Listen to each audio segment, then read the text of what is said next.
यानी गोलीय दर्पण पे क्या करना है। आज हम लोगों की बात करनी है कि गोलीय दर्पण क्या है, गोलीय दर्पण की विशेषताएं क्या है और गोलीय दर्पण के उपयोग क्या है।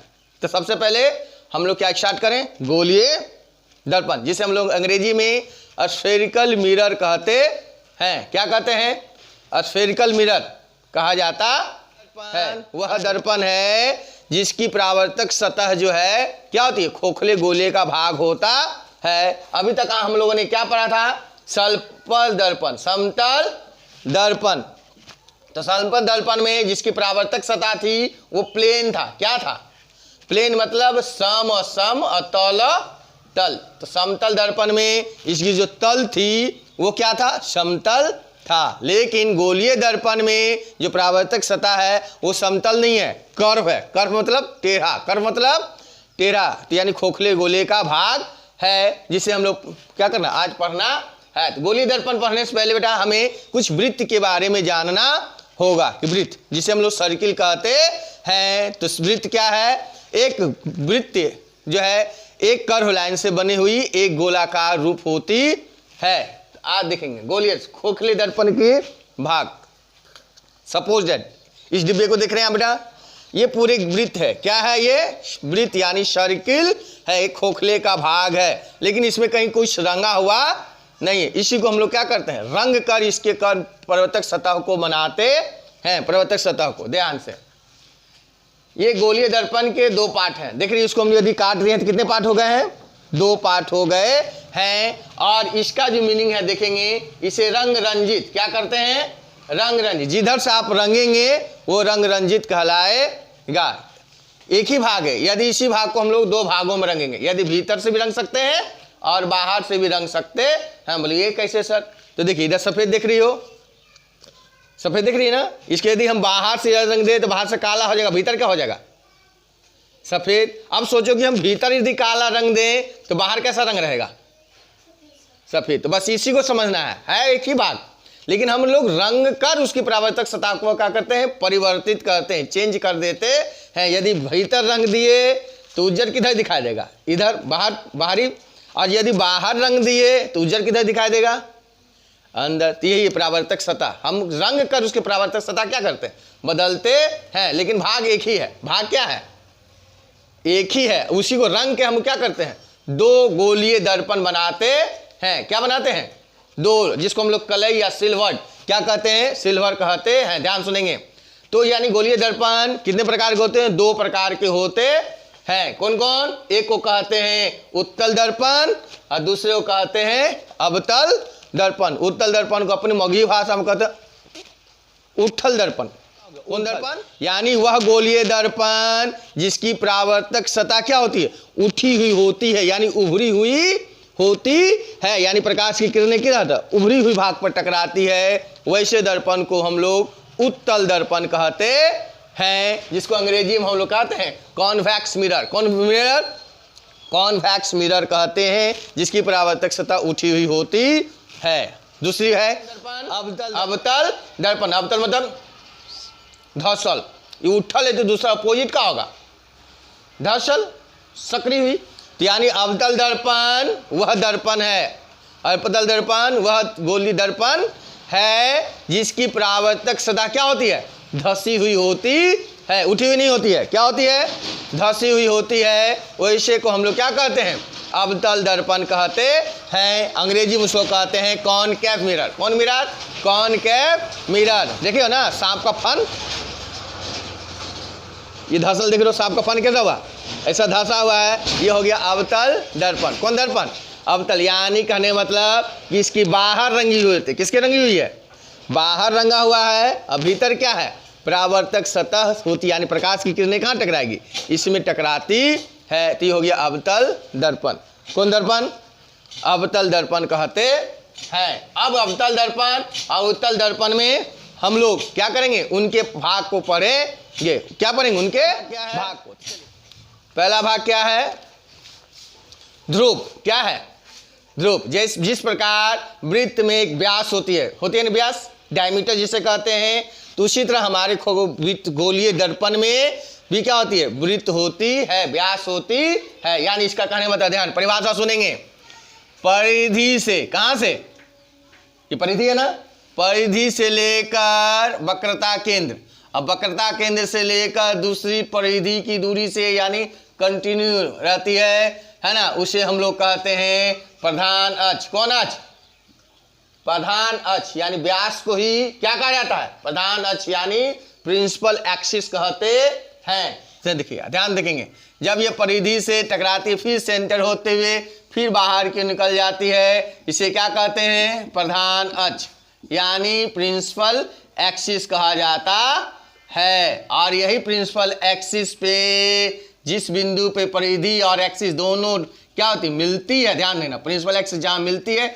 उसे हम लोग पोल या ध्रुव कहते हैं। ध्यान समझ गए, समानांतर मुख अक्ष पे, मुख अक्ष और परिधि जहां पर क्या होती मिलती है, वो बिंदु को हम लोग क्या कहते हैं, पोल या ध्रुव कहा जाता है। तो दो परिभाषा आपने देख लिया, प्रधान अक्ष और ध्रुव वक्रता कहते हैं। भाई सेंटर पॉइंट, सेंटर पॉइंट इस डिब्बे में आप देख रहे हो, ये पूरा बेटा क्या है, हमारी परिधि है, क्या है, परिधि है। और इसी परिधि के बीच में आप देखेंगे एक पॉइंट है सेंटर, जिसे हम लोग केंद्र कहते हैं, यानी गोलीय दर्पण का केंद्र बिंदु, गोलीय दर्पण के केंद्र बिंदु को ही क्या कहते हैं हम लोग, वक्रता केंद्र कहते हैं, यानी centre of curvature, centre of curvature कहते हैं, यानी हमारा वक्रता केंद्र हो गया, निकल गया।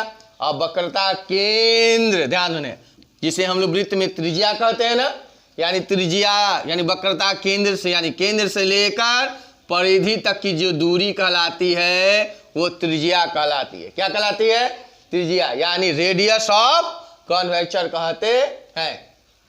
रेडियस माने त्रिज्या, यानी वक्रता केंद्र से लेकर परिधि तक की दूरी क्या कहलाती है, वक्रता केंद्र कहलाती है। ठीक है, इसकी आखिर उपयोग क्यों हुआ है ना, आज पहले उपयोग, फिर इसके बारे में विशेष जानकारी करेंगे। लेकिन हम लोग देखेंगे कि उत्तल दर्पण और अवतल दर्पण के कुछ उपयोग होते हैं। ध्यान सुनेंगे, क्या होते हैं, कुछ उपयोग होते हैं। देख रहे बेटा, इस फिगर को देखना ध्यान से, तब समझ में आएगा। ये फिगर देख रहे, उठल है, उठल है ना। अब यहाँ से यदि लाइन खींच दें इस बीच में, तो देखोगे यहाँ देख रही हो, यहाँ इस लाइन खींचे हैं, इसकी जगह क्या हो गई, कितने दूर तक आ गई, यानी उठल है, यानी उठल है तो ज़्यादा दूर तक जाएगी, क्या होगी, ज़्यादा दूर तक जाएगी। और यदि इस तरह के यदि डिब्बा रखेंगे तो ये आगे बढ़ेगी, देखना ध्यान से, बढ़ेगा, ये तो यहीं रुक जाएगा। यानी अवतल दर्पण जो होती है वो क्या होती है, संकुचित होती है, शॉर्ट होती है, फैलाव होती नहीं है। और हमारी उत्तल दर्पण जो होती है उसमें क्या होता है, विस्तृत क्षेत्र। कौन क्षेत्र होता है, देख रहे हो ना, इधर किए तो बढ़ रहा है कि नहीं बढ़ रहा है, लेकिन इसी को यदि हम इस तरह, यदि इसी को यदि इस रूप में यदि रखा जाए तो बढ़ेगा। यानी इसकी अवतल दर्पण में क्षेत्र क्या होता है, छोटा, जिसको हम लोग कहते हैं field of vision, field of vision, यानी देखने की क्षेत्र, देखने की क्षेत्र क्या होती है, इसमें विस्तृत होती है। किसमें विस्तृत होती है, उत्तल दर्पण में विस्तृत होती है, उठी हुई में विस्तृत होती है। ठीक, और अवतल में क्या होती है, विस्तृत होती नहीं है, संकुचित होती, यानी इसको शॉर्ट होती है। तो आप देखेंगे इसी के कारण उत्तल दर्पण में आगे पढ़ेंगे, इसी कारण उत्तल दर्पण का जो प्रयोग होता है, देखेंगे हम लोग साइड मिरर, किस मिरर में, उत्तल दर्पण का मिरर साइड, यानी गाड़ी घर आके देखते हो उसके साइड मिरर में होता है, ठीक है ना। लेकिन इससे ज्यादा उपयोग किसमें होती है, अवतल दर्पण का प्रयोग होता है। किसका दर्पण का प्रयोग होता है, अवतल दर्पण। देखो ध्यान से, ये देख रही हो, ये फैला हुआ नहीं है, ये संकुचित है, यानी जो भी प्रकाश की किरणें टकराएगी यहीं टकराएगी, यहीं से क्या होगी, लौट कर आ जाएगी। तो यानी अवतल दर्पण का प्रयोग जो हम लोग करते हैं, सबसे पहले ध्यान है, समझ गया, ध्यान सुनना। आवा देखना, आवा दाढ़ी बनावा, क्या बोलते हैं ठाकुर लोग, क्या बोलते हैं, आवा दाढ़ी बनावा। तो आवा यानी देखो, आवा माने अवतल, क्या हो गया, अवतल दर्पण में से क्या बनाते हैं, हजामत लोग दाढ़ी बनाते हैं। तो समझिए, मीनिंग ट्रिक समझ गई, आवा दाढ़ी बनावा। तो दाढ़ी बनाने में कौन से दर्पण, अवतल दर्पण। उसका देखेंगे नाम, देखेगो ENT, क्या है, नहीं समझी, ई नाम सुनी है, N नाम सुनी है, टी सामने नहीं है, इसको कहते हैं ENT यानी ईयर, नोज और थ्रोट। यानी जो भी डॉक्टर जो होते हैं ENT वाले, वो किसी चीज को यदि गहरी चीज देखना है तो किसका प्रयोग करते हैं? टॉर्च का, हेडलाइट का, देखिए ना, ये सब का प्रयोग करते हैं कि लाइट क्या हो उसके अंदर चला जाए। यानी इसमें ENT वाले भी क्या करते हैं? अवतल दर्पण का प्रयोग करते हैं। टॉर्च मार के देखते हैं ना, तो उसमें भी जो प्रयोग होता है, कौन सा दर्पण का प्रयोग होता है?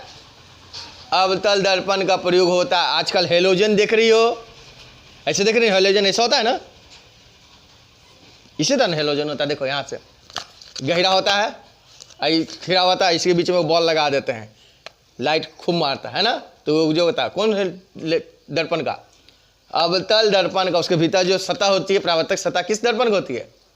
अवतल दर्पण का प्रयोग होता है। तो यह समझ गए ना, किसमें? आंख, नाक, कान जो दिखाते हैं ना, मुंह, गला दिखाते हैं, उसमें भी किसका प्रयोग होता है?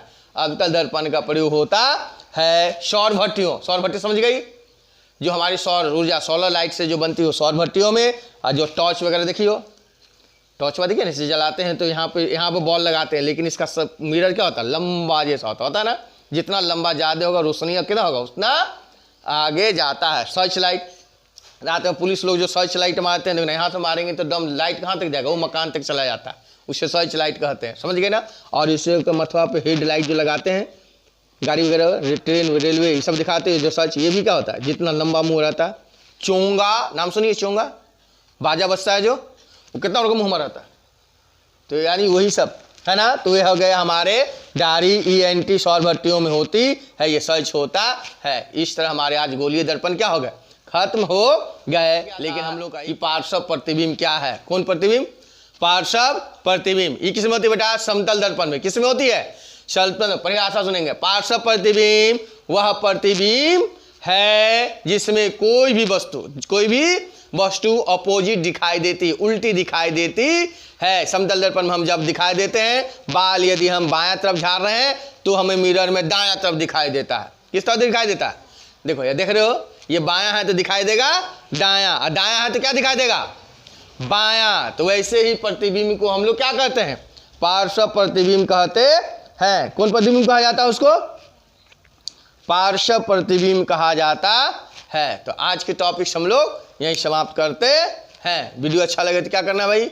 लाइक करना और शेयर करना है। और पीछे वीडियो देखने के लिए हम लोग को पीछे वाली वीडियो क्या करना है? देखना